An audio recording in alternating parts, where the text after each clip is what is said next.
Hello there, this is the BT, and these are the Brooms. And alright, let's continue playing some more Asphalt 8, and today I'm gonna be doing a multiplayer protest of the beautiful car that you see on the screen right now, and that's of course the Brabham BT62. Oh boy, is it a looker. But you know how this goes, there's a car hunt going on for this right now, and the purpose of this video is to try to help you decide as to whether or not it's worth going for this car, paying the premium for it. We're gonna do all of that, but before I jump into it, you know what to do. If you like my content, please hit the like button on this video right now, because when you do that, you tell YouTube that this is worth recommending to more people, and that allows the channel to grow, and that allows me to continue making videos for you. So go ahead, and also subscribe, because hey, it's free. But alright, so like I just mentioned, there's a car hunt going on for this car at the moment, and well, you know how car hunts go. In order for you to unlock the car, you have to pay the premium, which is $20 US, and with that you will be able to unlock the car in tier 1. Other than that, in the premium lane you're just gonna be getting some parts, and later on you're gonna get a lot of kits in order to upgrade this car. In the free lane you should be able to get, as usual, the DSC-10s for like the, I don't know, 50th time in a row. But yeah, and by the way, even though this is quote-unquote free, it's not very easy for you to get there, so don't even worry about it. But yeah, so this is just a car hunt, you know how this goes. Basically pay $20, get the car, and that's what it is. So, is this car worth going for? Well, like I just mentioned, it is a looker, but it's a car of Class S, rank of 1860, which puts it in theory in the middle of Class S. You know, the lower side being the 1858, 59, the higher side being 61 and 62, 64 being, you know, something else altogether. But yeah, so this in theory is in the middle. So, let me show you the stats with the tuning kit. And there it is. Now with the tuning kit, you get to see how the stats improve. As I always say, this is not particularly helpful because the acceleration is not really reflective of what the car actually performs like, but hey, there it is in case you were curious. Let's get into some races and see how this thing performs. Now, I actually already made a video on this car, a protest, but that was actually a year ago. It was actually a year, because it was in September of 2023. So it's a little bit of an outdated video. Still, it's not like the car has changed ever since, but you know, now I do at least a couple of additional tests in these videos, you know, to determine how good it drifts and whatnot.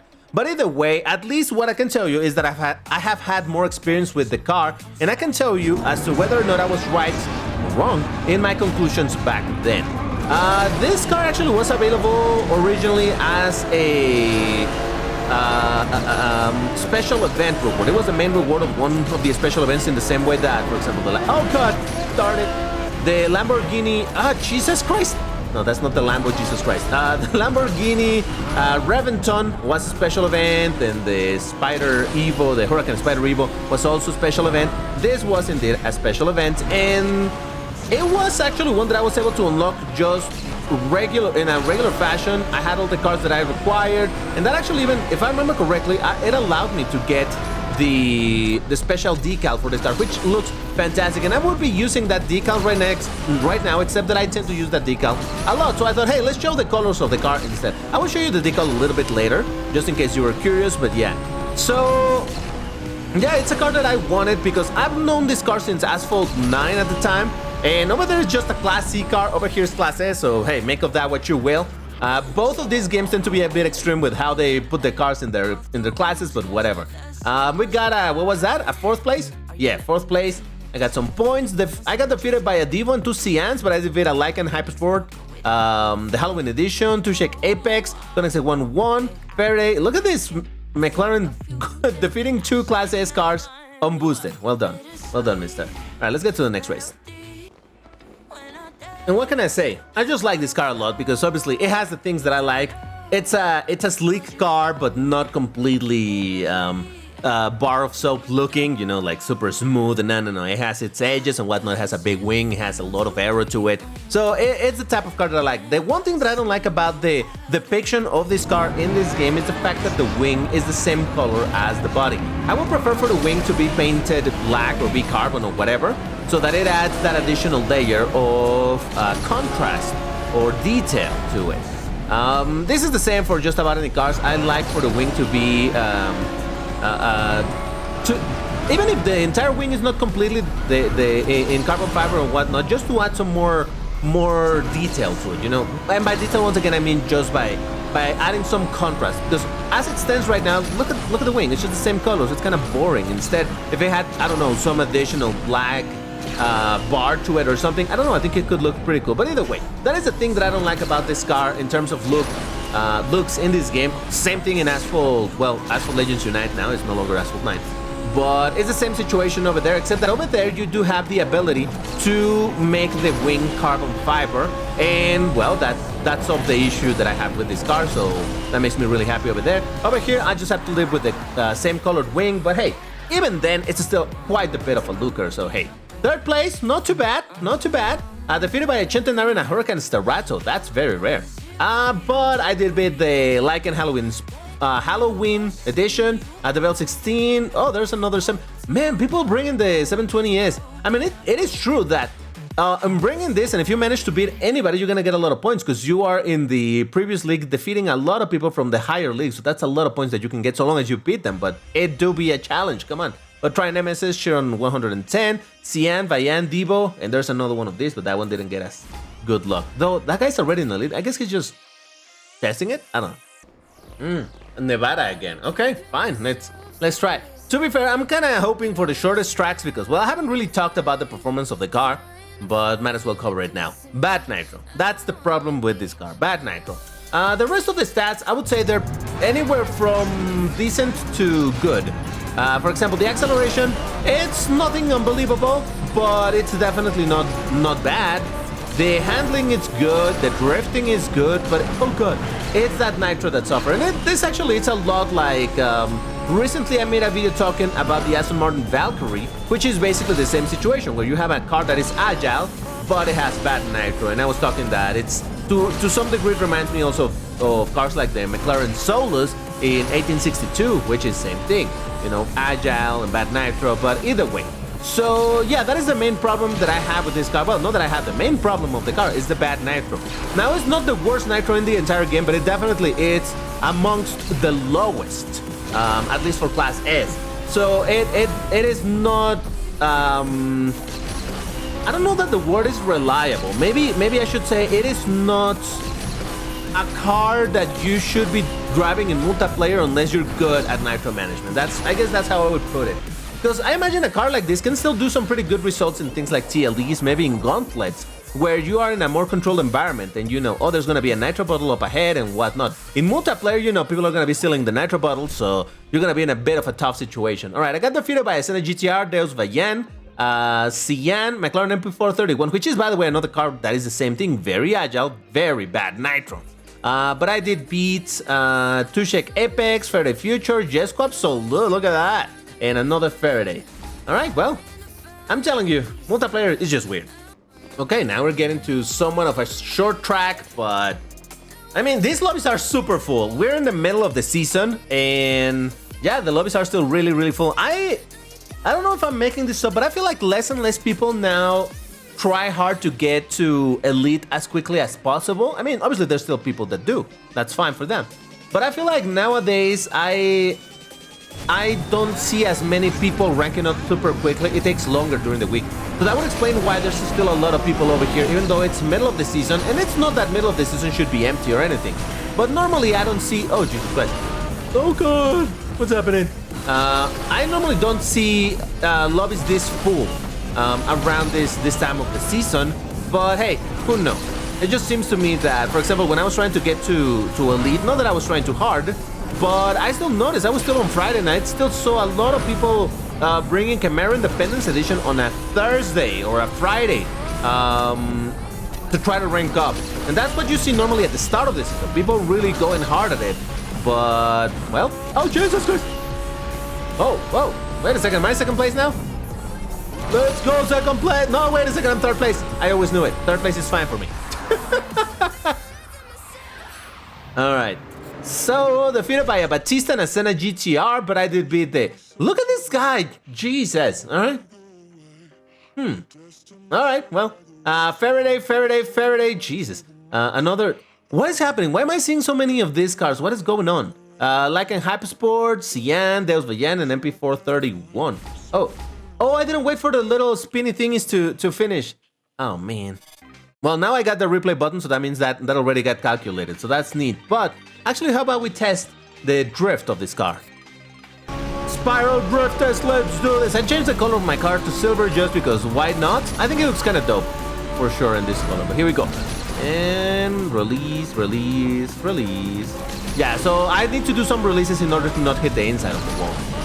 And of course, what that means also is that the drift is good enough where at 100%ing it, you will hit the inside and probably crash. So yeah, keep that in mind. All right, there we go. Release, release. Yep. So it is not insanely amazing, but it's definitely on the good side of drifting. And of course, in the opposite direction as well, because that's useful to know.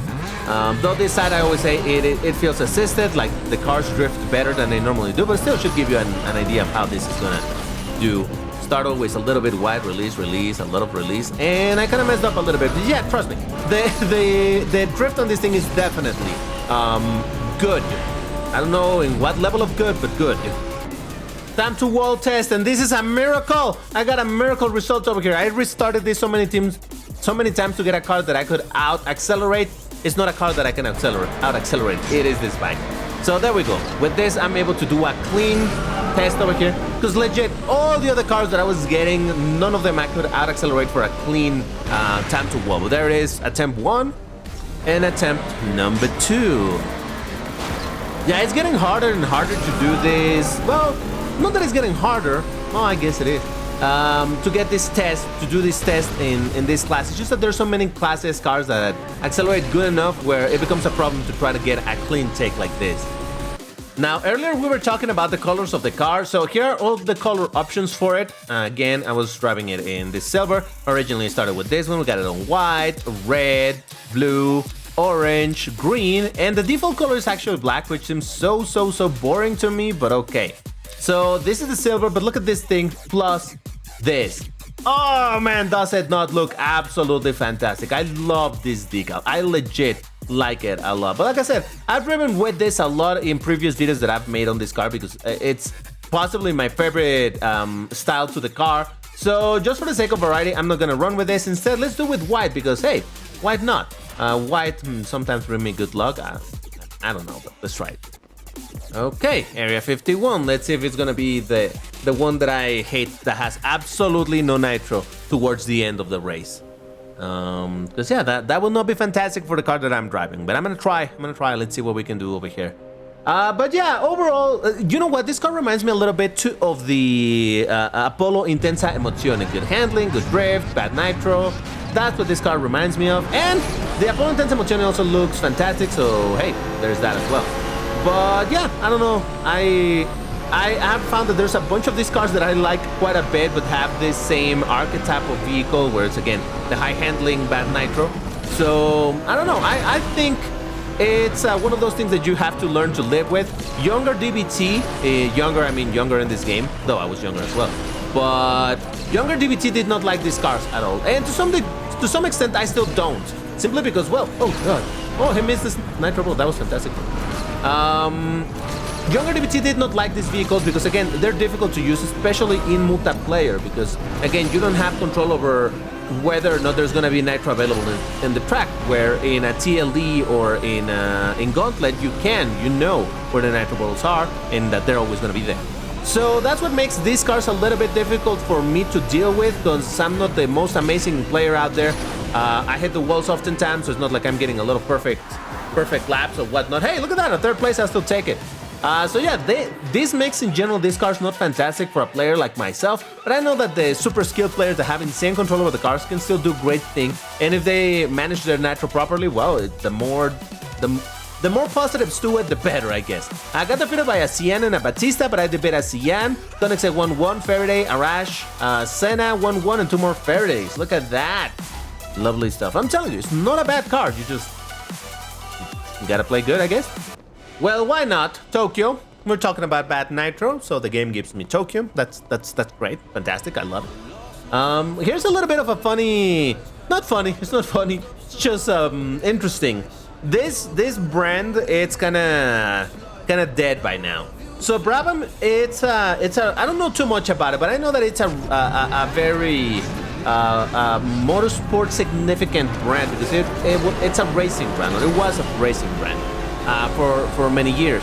Then I don't know, I guess they did no longer do race cars or whatever. I don't know, they went inactive for some amount of time, and then they came back with this vehicle. They wanted to reinvigorate the Brabham brand. And yeah, they did the Brabham BT62, which is a track supercar. No, actually it's not track, it's road legal as far as I remember. It's not track only. You can drive this thing on the road. But yeah, it's obviously meant mostly focused for track performance type of situations. Oh, come on, he stole the Nitro that I wanted. So the problem is that the brand went bankrupt. Right now, there's no such thing as Brabham Automotive anymore. Is it Automobile or Automobile? I don't know, whatever. But yeah, it's just not there anymore. It went bankrupt. Sadly, because man, this car looks absolutely bonkers. I would have loved to see what else they could come up with. But as it stands, yeah. And I honestly don't know why they went bankrupt. It's just, you see this a bunch where there's brands, and even though Brabham being a big brand, at least it's a big name from the past. You would imagine they have a lot of backing, but you see this happen to a bunch of brands that come up with some fancy cars and some prototypes and whatnot, and eventually they're just not able to produce enough. And at the price that they have to sell them, they can make enough in order to make it profitable. So yeah, this is sadly just one of the realities with this type of bespoke cars. Alright, got defeated by a Bayan, Koenigsegg 1-1 and a Senna, but not too bad. I did beat a Cyan, a Rash, McLaren Senna GTR, and a Batista in Tokyo. So yeah, that's good. So if you want to get a heart and a pin, you know, key phrase and all of that, let's make it for today a good wish for the brand. The key phrase is gonna be, we can only hope Brabham will rise from the ashes one day. And yeah, first person to post it gets a heart opinion. You know how this works, right? So yeah, I don't know. I really like what they did with this car. Here's hoping that someday they indeed return and make something else super fancy looking. But I don't know. Maybe they. I wonder if the key to success for this type of brands is to do a bunch of consumer but more accessible cars. I don't know. I really don't know anything about business for super and hypercar.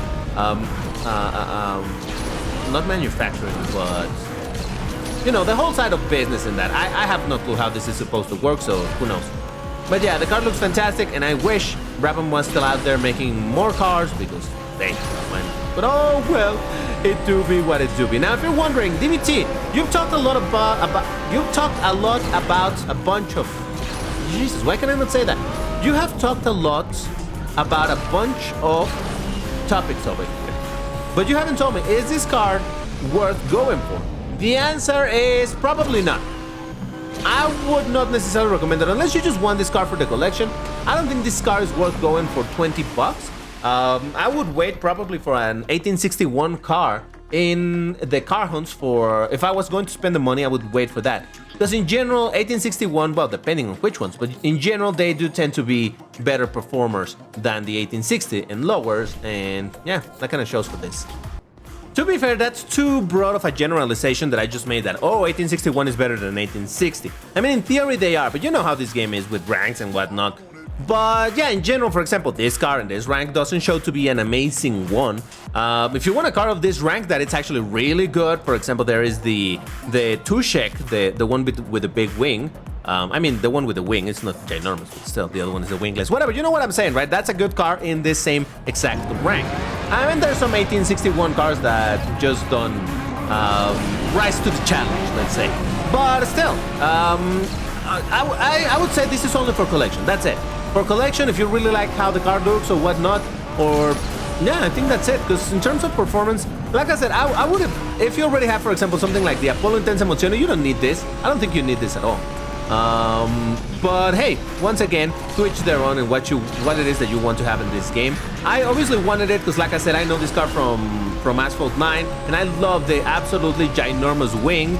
And yeah, it's a cool looking car overall, so why wouldn't I not want it? You know that I'm a big fan of this type of car, so yes, even if the performance did disappoint me quite a bit, I was hoping that this was going to be a car that I was going to be able to bring very, very often and have a ton of fun with. And don't get me wrong, I have fun with it, but in terms of performance, it just isn't quite there. But that is fine. Not every car needs to be a winner. You don't need a king in order to win races. You don't need a king in order to have fun in this game. That's all for now. If you enjoyed the video, hit the like button, all of that good stuff, and I'll see you next one. Bye-bye.